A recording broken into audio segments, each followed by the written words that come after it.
بات ساری نیت اور نظریات کی ہے۔ جب تک آپ یہ یقین رکھیں گے کہ لاہور، کراچی اور اسلام آباد میں بسنے والوں کا خون مہنگا ہے اور ملک کے دیگر علاقوں میں بسنے والوں کا خون سستا ہے، اس وقت تک ملک میں مکمل قیام امن اور آپس کے بھائی چارے اور تمام علاقوں کی یکساں ترقی جیسے خواب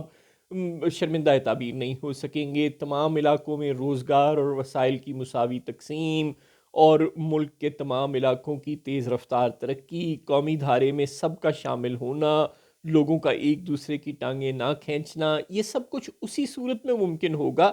اگر سب کو یہ یقین ہوگا کہ ان کے ساتھ ملک کی قیادت سنسیئر ہے۔ لیکن وہ یقین دلانے میں ریاست نے یہ نہیں کہ کامیاب نہیں ہوئی، کبھی کوشش ہی نہیں کی۔ اب باجوڑ میں بھی پہلے پارا چنار کا جو مسئلہ چل رہا ہے وہ تو ہے، اب باجوڑ میں دھماکوں میں بھی مشاہدتیں ہو گئیں، لیکن کسی کے کان پر جوں نہیں رینگتی۔ پاکستان میں یہ روایت رہی ہے کہ اگر کبھی لاہور میں، کراچی میں یا کسی اور بڑے شہر میں حالات خراب ہو جائیں، اسلام آباد، راولپنڈی میں ہم نے دیکھا تھا کہ ایک زمانے میں انٹرنیشنل یونیورسٹی میں دھماکے ہوئے تھے، اس طرح کے جب مسائل ہو جائیں بڑے شہروں میں، بڑے مسائل ہو جائیں جہاں سے ملک کی کریم کا تعلق ہے، جہاں سے ملک کی بیوروکریسی اور ملک کے سیاست کے کرتا دھرتا اور ملک کے طاقتور اداروں کے کرتا دھرتا بڑی تعداد میں بلانگ کرتے ہیں، ان شہروں، ان علاقوں اس میں جب کچھ ہو جاتا ہے بدامنی کا بڑا واقعہ، تو اس کے بعد فورسز حرکت میں آتی ہیں، دہشت گردی کے خلاف آپریشن کرتی ہیں یا دہشت گردوں سے مذاکرات کریں،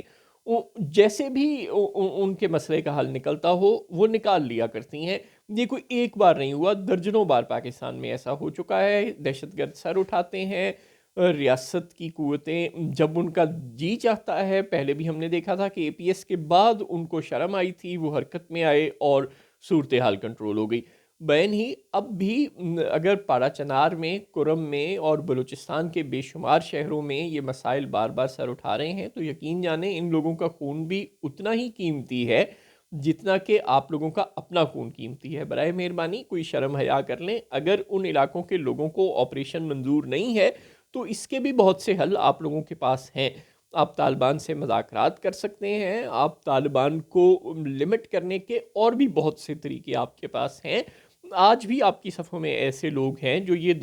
وہی دعویٰ کرتے ہیں جو کسی زمانے میں جنرل نصیر اللہ بابر کیا کرتے تھے۔ لہٰذا یہ مت ہمیں سمجھائیں کہ اگر یہ طالبان ہی ہیں تو یہ آپ کی کوئی بات نہیں مانتے، اگر یہ نہیں بھی مانتے تو بھی آپ انہیں مجبور کر سکتے ہیں اپنی بات ماننے پر، آپ انہیں پیچھے دھکیل سکتے ہیں۔ اگر عمران خان اور جنرل باجوہ بقول آپ کے ان کو پاکستان میں لے آئے تھے، یہ افغانستان آپ نے انہیں بدر کر دیا تھا اور یہ واپس آ گئے ہیں، تو پھر آپ کے پاس بھی یہ چوائس اور یہ طاقت یقینی طور پر موجود ہے کہ آپ انہیں واپس افغانستان بھیج دیں، اور اگر نہیں تو اس مسئلے کا اور بھی آپ کوئی حل نکال سکتے ہیں، لیکن شاید آپ کی جانب سے وہ ول ہی نظر نہیں آ رہی۔ اب دیکھیں اسلام آباد کو لاک کرنا